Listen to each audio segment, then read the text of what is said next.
Hey friends, welcome back to my channel. My name is Ashley if you're new here, and in this video, as you can tell by the title, I'm going to be comparing The Good and the Beautiful Math 1 with Math with Confidence 1. So a little bit of background and my just quick thoughts on the curriculum before we get into it, because I will flip through each one so you can get an idea for yourself what you like best. Is that we used The Good and the Beautiful Math for kindergarten and made it to lesson 20 in Math 1 before we switched to Math with Confidence. We did start Math 1 at the end of his kindergarten year because we had started the kindergarten at the end of his preschool, and so we were just a little bit ahead. But it didn't take us long into this program to switch over to Math with Confidence. And basically my quick answer as to why we did, I have a whole video on it, so I will link that above if you want to go more in depth as to why. But my quick answer is that this one just kind of jumped around a lot and introduced new things very quickly before the child was able to master the first thing that they introduced. Like, say for example, skip counting by twos, reading a clock, and counting money. I feel like they would introduce those things pretty quickly after each other, and then they would have to practice all of those things every day from there on out, or maybe not every single day. We'll see when we open up the curriculum, but pretty quickly after one another. And I felt like my son was getting really frustrated because it was constantly things that he didn't know and he wasn't able to really master the topic. I think eventually if we had stuck it out, he would have mastered it, because it would be eventually the repetition would cause you to master it. But I think that amount of spiral with topics like math in particular can be really frustrating, because you kind of want to sit on one topic and go deep with math, I think.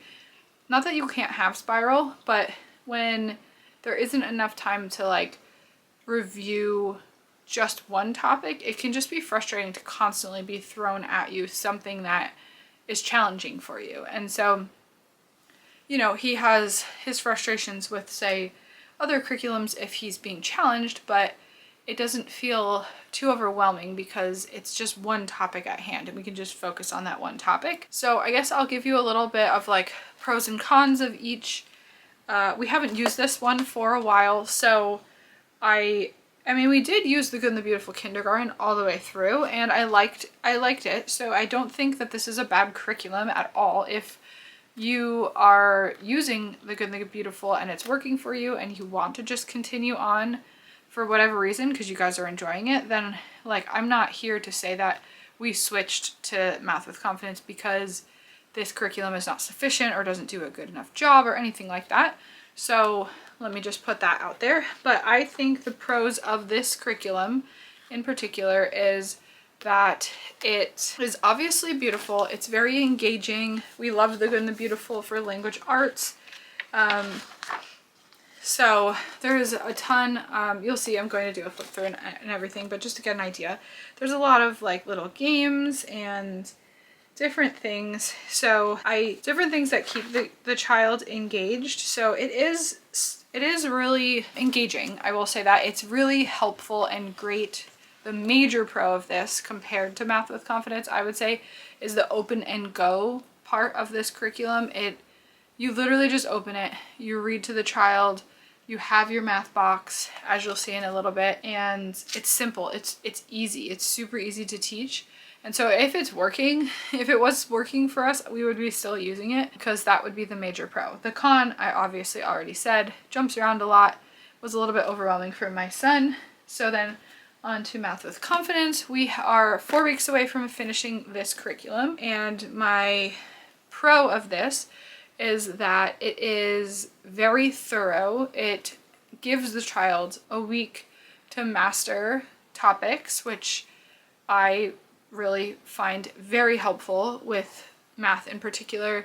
It really has worked for my son. It does still have a spiral aspect to it, so we are still reviewing things that he has learned in the past, which is very helpful, obviously. I will say my con with this one is that while it does spiral, I will say I kind of wish it spiraled a bit more. It's hard to explain, like in the beginning more so, there's a lot of games in this curriculum. That's another pro, is that it makes it really fun for the child and a little bit overwhelming for you, but it is fun for you too to play the games.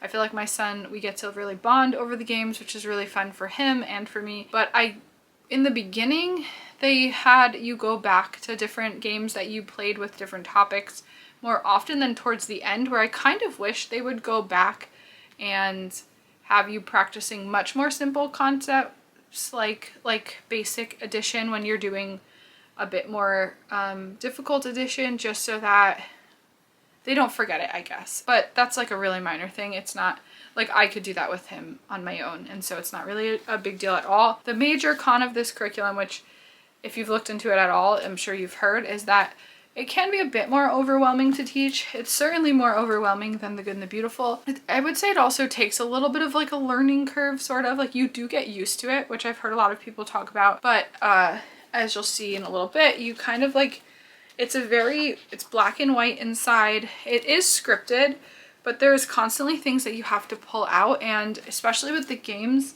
you have to like take like say 6, 7, 8s, and 9s from 2 decks of cards. And so it takes a few minutes to do all of that. And then you have to get, say, counters to play the game, or different activities or different supplies that you'll need for each lesson. You know, usually a piece of paper and, like I said, stuff from the math kit, which you should have it all together. But sometimes it's like stuff that you've already made that you use a lot of index cards. And so you put numbers on the index cards, and then it will tell you to like pull back out those numbers, and so you have to like flip through like 50 index cards to find the right numbers that you're looking for. So in that sense, it can be a bit frustrating. I think I've learned ways to make it easier. One of them being like if you need numbers 1 through 12 again on index cards, maybe just remake them rather than trying to find them, where I'm only just now realizing that, where you know I tried to keep all the different ones separated in the bag, but it got a little bit complicated. But I would say that's, like I said, it's really not a big deal. You get used to it. If it's working for you, you obviously endure, and it's really not a big deal. So those are my pros and cons of each. And then now we'll hop into looking at inside the curriculum. Okay, so before I get into the actual curriculum and the flip throughs, I'm just going to show you what each curriculum comes with really fast. It's very simple. The Good and the Beautiful Math comes with the course book, obviously. And then the math box, which has little boats, little clocks, a couple dice. The other one is over there. A clock that moves, the hands, these little, I forget what these are called, these shapes, and some fake money. Math with Confidence comes with your instructor's guide, your student workbook, and that's actually all that comes with the curriculum. They suggest you put together, what you definitely need, a math kit. So this is something you purchase on your own and then fill up. So you have a bunch of index cards, a couple decks of cards. These are some shapes like this, a clock, counters, which you use a ton, and then some dice, and then this has our fake money. So we have dollar bills, and then we have actual coins in here. And then something that I found is helpful, but this doesn't come with the curriculum or anything. It's just is very helpful if you're gonna remove these pages from either your course book or your student workbook, and if you put them in page protectors, you can draw on them and then erase them rather than having to use index cards. And then you have all kinds of games that you end up playing, that it's just easier to keep them in a little book like this so you could just grab them out. Okay, so for the flip through, I am going to start with the Good and the Beautiful. So this curriculum has 120 lessons, which is really nice. I really enjoy that about the Good and the Beautiful. It makes it a lot easier to make sure you don't fall behind, which I feel like is a lot less stressful. So then you have about the course, frequently asked questions, and then it hops in. There's 3 different units, and it tells you what they're going to be learning through them. So usually The Good and the Beautiful starts off pretty slow, and then it kind of escalates somewhat quickly. I'm not really saying that this one does, but like writing numbers 1 to 5 in first grade, that's very simple.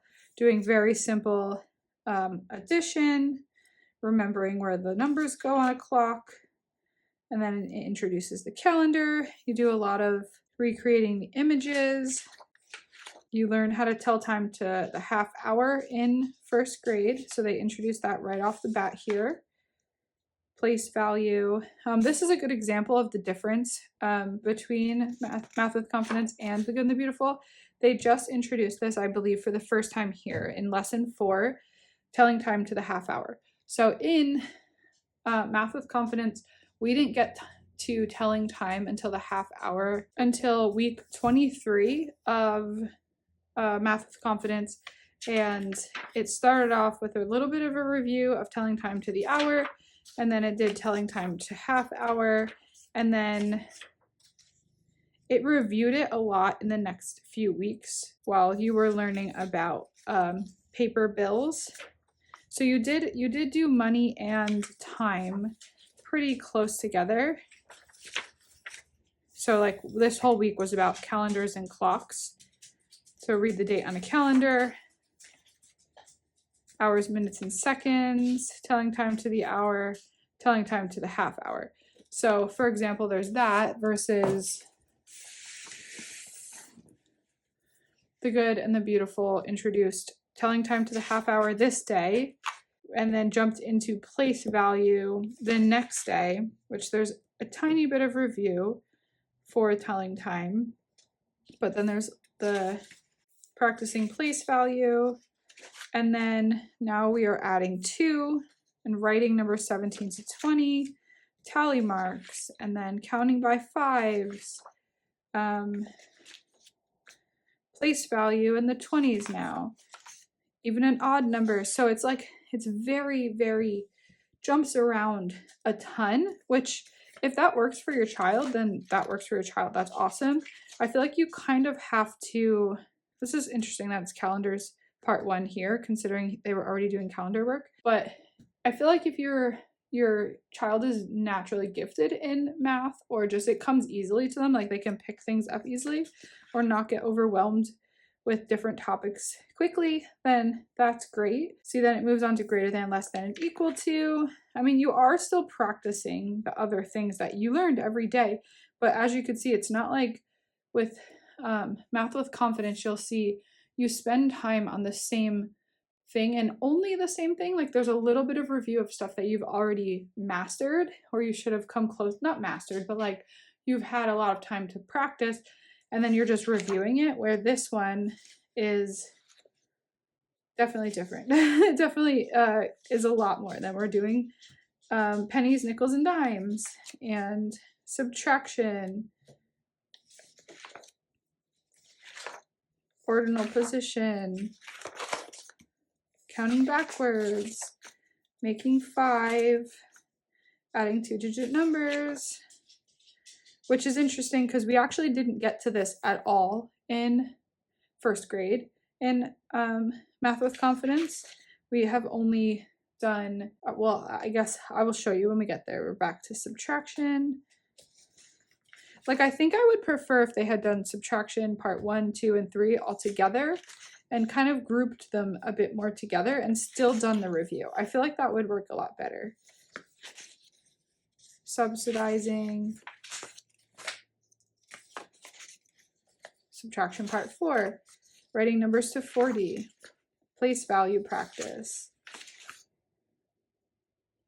Pennies, nickels, and dimes part 2. It's just interesting to me now that I'm so used to Math with Confidence that, like, why would they put this one here when, why wouldn't they do it right after so that they can master it a bit more?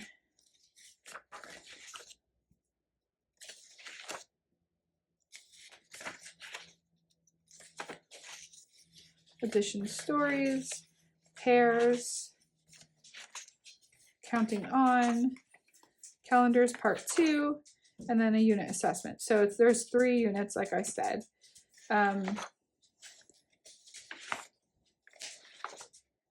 They both are similar in that it tells you in the unit assessment or at the end of a unit in Math with Confidence, it tells you what they should master and what is okay if they don't have mastered. So for Unit 2, they're going to do fractions, fact families, estimation, dozens, counting to 400, which is also further. Math with Confidence only goes to 100. Some more calendar stuff, bar graphs, word problems, money. So the good and the beautiful, as you probably are aware, you can download this entire thing for free. That's what I did here. And so if you want to look at it further, actually real quick, I'll show you. I printed it out myself, so I have 2 books because I couldn't get the spiral binding to be all in one because I just didn't have a big enough coil. But I want to show you kind of like towards the end of this curriculum what your child is doing. So writing numbers 70 to 80, identifying shapes part 2, which you do some shape work in Math with Confidence, time review, some more place value, adding 3 numbers. We have not gotten to that yet with, I don't believe that starts until 2nd grade in Math with Confidence. Time 5 minutes ago and 5 minutes from now. Definitely are not going to learn this. We only learn telling time to the half an hour.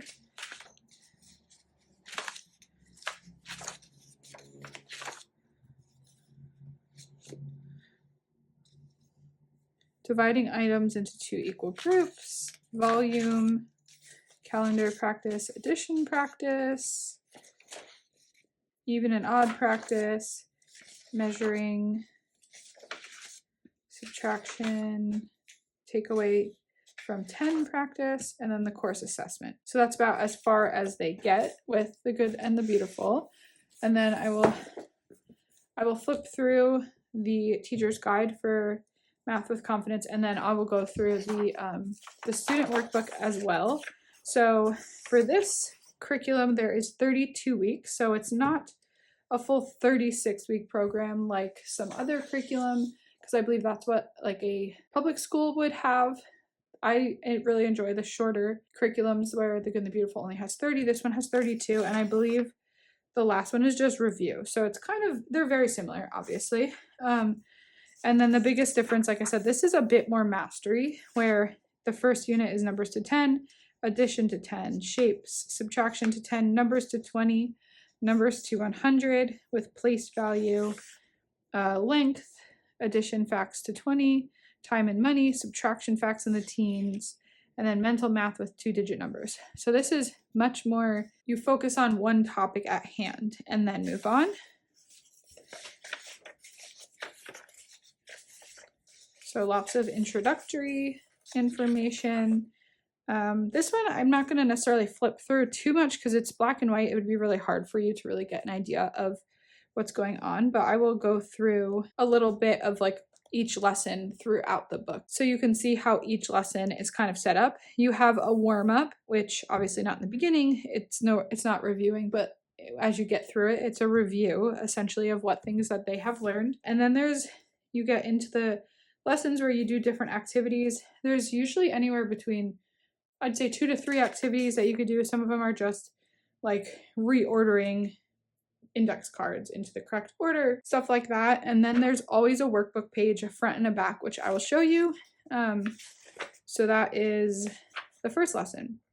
And then a lot of the time there will be a game. You can see in this little gray box that's showing a game. So for this one, you have this activity, and then you have game, and then your workbook page. So that's basically the deal with how each lesson is set up. And then, so like I said, I feel like it wouldn't do too well for me to flip through this too much because it's not going to show you too much, but I guess I will. There's an answer key in here. I don't think the Good and the Beautiful has an answer key for this grade, but they might have it. You would be able to do it for free, free download if you wanted. But actually, let me flip through like an entire unit. I feel like that might be helpful so you can get an idea of how it does go deep. And then I'll show you the workbook because it's kind of easier to see there. So unit 4, subtraction to 10. So they introduce, the first week is you're going to do -1 and -2 subtraction facts. Then you're going to practice the subtraction facts the next day. You're going to be introduced to a game. Then you subtract from 10. So you're doing pairs that make 10. That's like something that they should sort of know already. And then I think this is a different game. And then, like I said, there's always a workbook page. And now we have using missing addends to subtract. So it's kind of like another way to remember your subtraction facts. And then it tells you to play one of those games. And then you have your workbook page. And then there's, oh, I forgot to mention this. There's always an enrichment lesson every week. I haven't done any of these, which is why I forgot to mention it. But I've heard they're really good and I would like to do them if I had more time. And then, okay, so week 10, it's still the same unit. You're still doing subtraction facts. So you do -3 and -4 now. So the first week you focused on only -1 and -2. So you're going to introduce them the first day and they give you a game to play. Then you are going to practice them the next day. You play the same game and then you do your workbook page. And then you're going to do fact families. So you're going to see how your addition and your subtraction connect. And then you play the game. So you play the game like every day, basically. Usually, not every single unit, but for the most part, most units have a game and you do play the game most days. Like it's a different game every week, mostly, but they're really helpful games, I feel like. Okay, so then the next one is learning subtraction. Oh, the fact that the answer to a subtraction problem is called the difference. And then now we have week 11 is the same unit, subtraction facts to 10. So now we will do, you'll introduce the remaining ones that you haven't already learned with the new game. And then let me remind you too that like in your warm-up, you're reviewing things that they've learned in other units so they don't forget. And occasionally they'll tell you to play an old game that will review those topics that they are trying to remember. So then we have take away subtraction, and then we have take apart subtraction to show that you can use subtraction in different ways. Then you're going to practice. And like I said, you play all these games every week. So then you get to the end of the unit and then they will go over what they should know from the unit and what's okay that they move on. I will say, so right here you can see it says, is your child ready to move on? I will say most of them, they don't really have to master a whole lot. There is a lot of review at this level. So if you're worried about that, it really is not, they have to master things very quickly. They do a ton of review. So I feel like that might be a good place to start or to stop here. And then let me show you the work because it might be a little bit easier to see the topics that they're learning because it's a bit more colorful and unobvious what they're learning here. So same thing, obviously your units. So there, like I said too, there's always a front and a back to each page. I'm just going to flip through it kind of quickly and then if there's something that I feel like would be helpful to point out, I will point that out for you.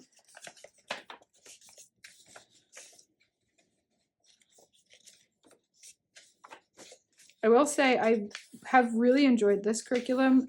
We've had a little bit of struggles with it, with maybe being a little bit challenging sometimes, but it has honestly been a really, really awesome curriculum.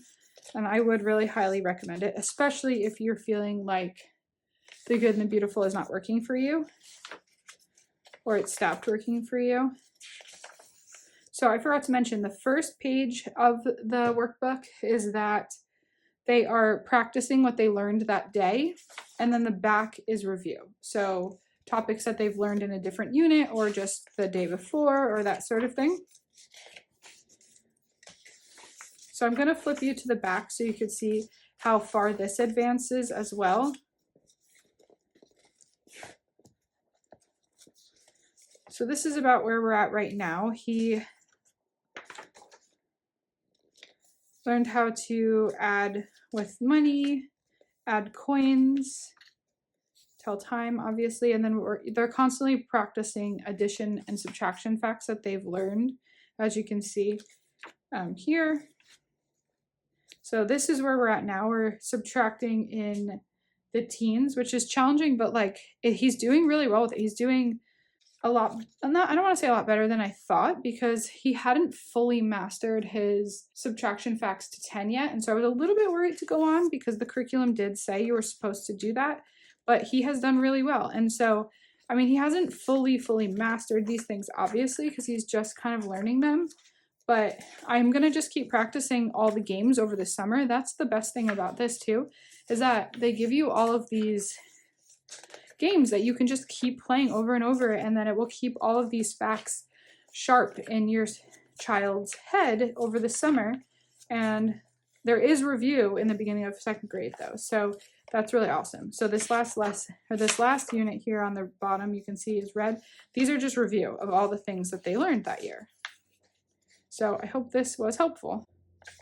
So I hope this video was helpful for you if you are trying to decide between the two of these curriculums.